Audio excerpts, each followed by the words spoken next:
आप लोग को मेरे पास ये एक पेपर दिख रहा है, पेपर पे कुछ डिज़ाइंस हैं। ये एक घर की डिज़ाइंस हैं। आप इसमें देख सकते हैं कि मैंने इसमें 4 टाइप्स का डिज़ाइन डाला हुआ है, जिसमें कि प्लॉट का ये शेप है। आज मैं आपको समझाती हूँ कि इस तरीके के प्लॉट के शेप में क्या प्रॉब्लम आती है। और अभी मैंने रिसेंट में क्लाइंट विजिट किया है जिसके क्लाइंट का घर ये इस टाइप का है, और ये आपको मैं समझाती हूँ कि क्या प्रॉब्लम दे सकता है। उनके घर पे कितनी सारी प्रॉब्लम है और कैसे वो फेस कर रहे हैं, आज मैं वो बताती हूँ। पहले कि आपको ये 4 तरीके का जो डिज़ाइंस दिख रहा है, उसमें आपको 2 चीज़ें बहुत ही अच्छे से समझ में आ जाएगी। कि पहले तो इस वाली फ़ोटोज़ में, इन 2 फ़ोटोज़ में बहुत सारे डायरेक्शन ऐसी है जो कि कट है। कट मतलब कि उसमें वो इंक्लूड ही नहीं है। लाइक ये, इसको अगर मैंने हाफ कर दिया तो अभी ईस्ट, वेस्ट, नॉर्थ और साउथ, ओके। तो इसमें जो नॉर्थ और साउथ वाला एरिया है, इस वाली डायरेक्शन में, इस वाले प्लॉट में, वो पूरा का पूरा कट है।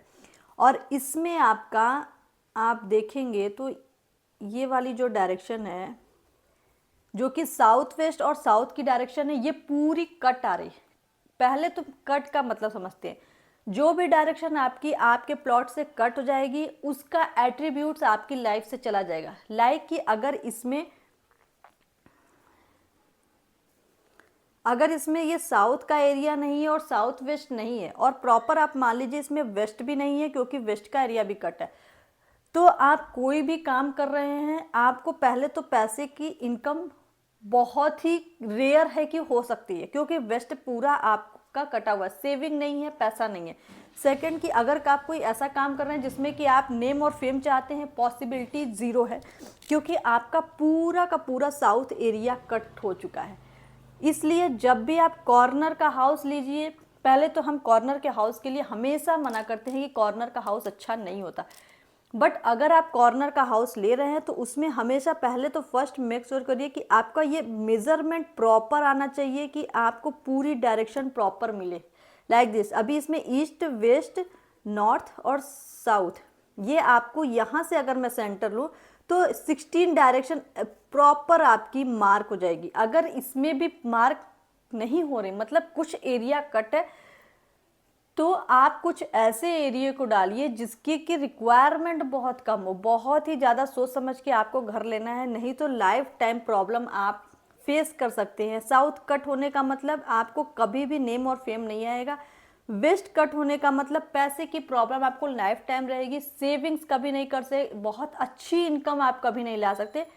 यहीं अगर आपका वेस्ट बहुत ज़्यादा बढ़ जाता है, मान लीजिए कि अगर ईस्ट यहाँ ना हो के यहाँ वेस्ट हो जाता है, अभी क्या है इसमें वेस्ट ज़्यादा है, ये घर बेटर है, क्योंकि वेस्ट मतलब आपके पास पैसे की इनकम अच्छी है, आपके पास मनी का फ्लो अच्छा है। वेस्ट मतलब पैसा।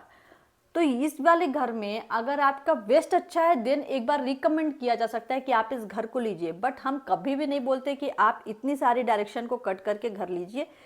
आप छोटा प्लॉट लीजिए। लाइक कि अगर आपने ये भी प्लॉट लिया है जो बहुत छोटा है, तो इसमें भी क्या है कि आपको पूरी डायरेक्शन प्रॉपर मिलनी चाहिए। अगर कोई एरिया मैंने बोला कट भी हो रहा है, तो आप ट्राई करिए कि आपका नॉर्थ वेस्ट अगर थोड़ा कट हो जा रहा तो चलेगा, और नहीं तो कोई ऐसा एरिया है जो कट हो जा रहा तो चलेगा। बट अगर वो कट आ भी रहा तो उसको कैसे ट्रीट करेंगे, अभी मैं ये बोलती हूँ।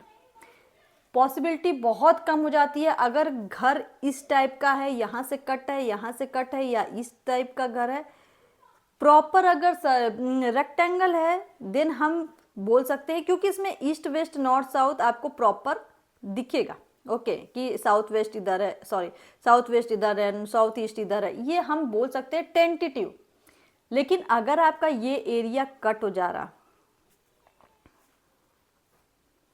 ये एरिया कट हो जा रहा, तो अभी आप ये समझ लीजिए कि ये आपका एक घर है और ये वाली पूरी डायरेक्शन आपकी कट हो गई।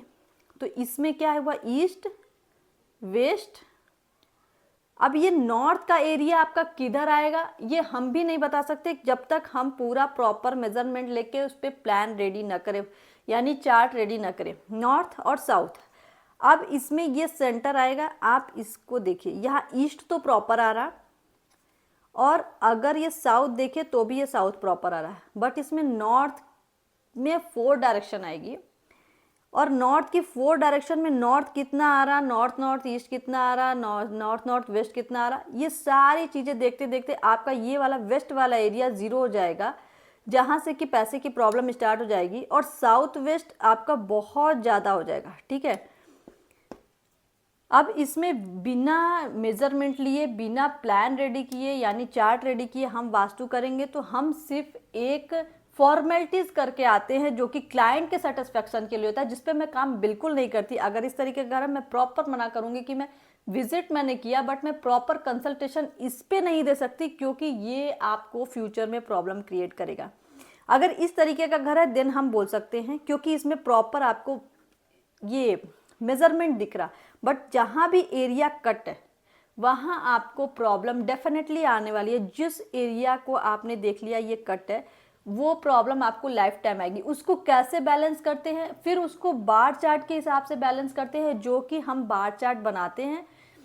इस बार चार्ट के हिसाब से ये बैलेंसिंग एरिया होगा, यहाँ कलर ऐड करेंगे, यहाँ इंस्ट्रूमेंट डालेंगे, यहाँ कुछ रेमेडीज डालेंगे, देन आपका ये जो एरिया कट हो रहा है जहाँ से पैसे की प्रॉब्लम आ रही, ये आपकी फिल होगी। इसलिए हम प्रॉपर कंसल्टेशन देते हैं, प्रॉपर चार्ट रेडी करते हैं कि ताकि आपका ये प्रॉपर 5 एलिमेंट पे बैलेंस हो जाए। इसलिए चार्ट रेडी करना बहुत ज़्यादा इंपॉर्टेंट है, बार ग्राफ बहुत ज़्यादा इंपॉर्टेंट है। अगर इस पर मैं काम करके आऊँगी तो मैं डेफिनेटली मैं क्लाइंट को सिर्फ बेवकूफ़ बना के आ रही हूँ, उसको कोई भी फ़ायदा नहीं होगा, क्योंकि इसमें कुछ भी क्लैरिटी नहीं है। अभी सेकंड थिंग कि अगर मान लीजिए ये फर्स्ट की ये आपका घर ऐसा है प्लॉट, और उस पर भी अगर आपने ये कॉर्नर का प्लॉट ले लिया तो वो आपको और ज़्यादा प्रॉब्लम क्रिएट करेगा। इसलिए कॉर्नर का प्लॉट हमेशा अवॉइड करिए, और इस तरीके के कट का प्लॉट भी आप हमेशा अवॉइड कर लिए कि आपको कुछ भी, बहुत बहुत लोगों का घर कुछ ऐसे ऐसे ऐसे ऐसे, कुछ भी इसमें बता पाना आपको विजिट करके पॉसिबल नहीं है। ये सिर्फ मैं क्लाइंट को धोखा देने वाला काम कर रही हूँ। अगर मैं ऐसा काम कर रही हूँ तो अगर मैंने चार्ट रेडी नहीं किया, अभी मैंने एक और क्लाइंट विजिट किया जहाँ की वेस्ट की डायरेक्शन प्रॉपर कट है लाइक दिस, और इसी में एक वॉशरूम भी आ गया। अभी क्या हुआ कि वेस्ट में पैसा तो था नहीं क्योंकि वो पूरी डायरेक्शन कट है, और वॉशरूम आ गया तो जो था भी वो भी फ्लश आउट हो गया। तो अभी यहाँ से उनके पास इनकम बिल्कुल भी नहीं है, कुछ भी पैसा उनके पास नहीं है, क्लाइंट नहीं है क्योंकि उनका नॉर्थ कट है, पैसा सेव नहीं हो रहा क्योंकि उनका वेस्ट कट है, ऊपर से यहाँ उनका वॉशरूम है। वॉशरूम होने से जहाँ भी वॉशरूम होगा वहाँ का एट्रीब्यूट फ्लश आउट करेगा। इस बात का आप हमेशा ध्यान रखिए। इसलिए प्रॉपर कंसल्टेशन लेना बहुत ज़्यादा इंपॉर्टेंट है। जब भी आप घर ले रहे हैं आप ट्राई करिए कि उसका शेप छोटा हो बट प्रॉपर आए। अगर कोई डायरेक्शन कट भी हो रही तब आप प्रॉपर वास्तु कराइए जिसमें बार चार्ट इंक्लूडेड हो। बार चार्ट के अकॉर्डिंग ही आपके घर को बैलेंस किया जा सकता है 5 एलिमेंट पे, नहीं तो आपके घर में लाइफ टाइप प्रॉब्लम आपको फेस करनी पड़ेगी। ऑफिस के लिए भी सेम ही बात बोली जाएगी, ऑफिस, लेकिन घर के लिए हम पहले प्रेफर इसलिए करते हैं क्योंकि ऑफिस आप चेंज कर सकते हैं और रेंटल होता है। घर अगर आपने खुद बनाया हुआ है या खुद आपने लिया हुआ है तो इस तरीके के घर में बहुत घर मैंने देखा है, ये ऐसे घर है, ठीक है। अभी इस तरीके के घर में ये सेंटर अगर आ गया, आप देखो ये वाली डायरेक्शन तो बहुत ज़्यादा है, ओके, बट ये वाली डायरेक्शन तो है ही नहीं। तो इसको बैलेंस कैसे किया जा सकता है? अगर प्रॉपर सब कुछ सारी डायरेक्शन नहीं मिल रही है आपको, इसको बैलेंस करने के लिए बार चार्ट की रिक्वायरमेंट है। बार चार्ट से ही आप इसमें देख सकते हो कि कितनी डायरेक्शंस कम है कितनी ज़्यादा है, उसके अकॉर्डिंग आप उसमें कलर डालेंगे, उसमें इंस्ट्रूमेंट डालेंगे, उसमें आप रेमेडीज डालेंगे, देन ये 5 एलिमेंट पे बैलेंस होगा, देन आपको प्रॉब्लम नहीं आएगी। फिर भी मैं बोलूँगी 100% पॉसिबल नहीं है कि प्रॉब्लम ना आए, क्योंकि ये जो कट है वो कट है, बट फिर भी आप 80-90% तक रिलीफ पा सकते हैं। इसलिए जब भी घर चूज करें, चाहे वो रेंटल ही क्यों ना हो, क्योंकि रेंटल में ही अगर आप रह रहे हैं तो उसके एट्रीब्यूट्स आपको मिलेंगे, उसकी प्रॉब्लम्स आपको आएगी। तो बहुत लोगों का कहना है कि मेरा घर रेंट का है, तो हम क्या कर सकते हैं, रेंट का घर हो या फिर आपका खुद का खरीदा हुआ घर हो, दोनों में प्रॉब्लम आपको सेम ही आएगी। रेंट के घर में अगर आप रह रहे हैं तो वहाँ की जो प्रॉब्लम है वो डेफिनेटली मेंबर्स को, वहाँ के पर्सन को इम्पैक्ट करेगी। जिस भी घर में आप प्रेजेंट टाइम में रह रहे हैं उसी घर का इम्पैक्ट आपके ऊपर आएगा। अगर वो अच्छा है तो अच्छा इम्पैक्ट आएगा, खराब है तो खराब इम्पैक्ट आएगा। और वास्तु नहीं करा सकते क्योंकि रेंटल हाउस है, तो विदाउट एनी डेमोलिशन हम काम करते हैं। तो आपको कुछ भी तोड़ फोड़ करने की जरूरत नहीं है, आप सिर्फ कलर बेस पे कर्टेन चेंज करके, बल्ब लगा के या फिर कुछ वॉलपेपर डाल के भी अपने घर को बैलेंस कर सकते हैं। जितना इजी से इजी हो सकता है हम सॉल्यूशन देते हैं, क्योंकि हमें भी पता है कि रेंटल हाउस में या रेंटल ऑफिस में हम कुछ नहीं कर सकते, तो उस पर हम काम करते हैं। लेकिन फिर भी मैं सजेस्ट करूंगी जिसको वास्तु नहीं कराना, जिसको इंटरेस्ट नहीं है, जो कराना नहीं चाहता, उनके लिए मैं सीधे सीधे सिर्फ इतना बोलूंगी, जब भी आप घर ले रहे हैं आप ट्राई करिए घर चाहे छोटा हो बट उसका शेप प्रॉपर हो।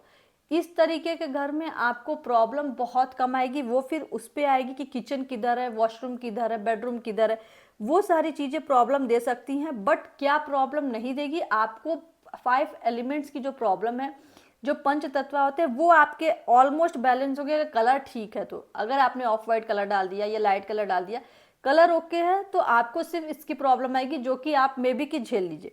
लेकिन अगर आपका पूरा पूरा प्लॉट कट है, ठीक है, उस पर आपने वास्तु नहीं किया, तो वो आपको डबल ट्रिपल प्रॉब्लम दे सकता है। इसलिए जब भी आप घर लीजिए तो उसका प्रॉपर मेजरमेंट आपको पता हो कि कितना स्क्वायर फीट का घर है और कितना उसमें डायरेक्शन कट हो रही है। ये बहुत ज़्यादा इंपॉर्टेंट है, इसलिए घर लेते टाइम ये सारी चीज़ों का आप ध्यान रखिए। Thank you.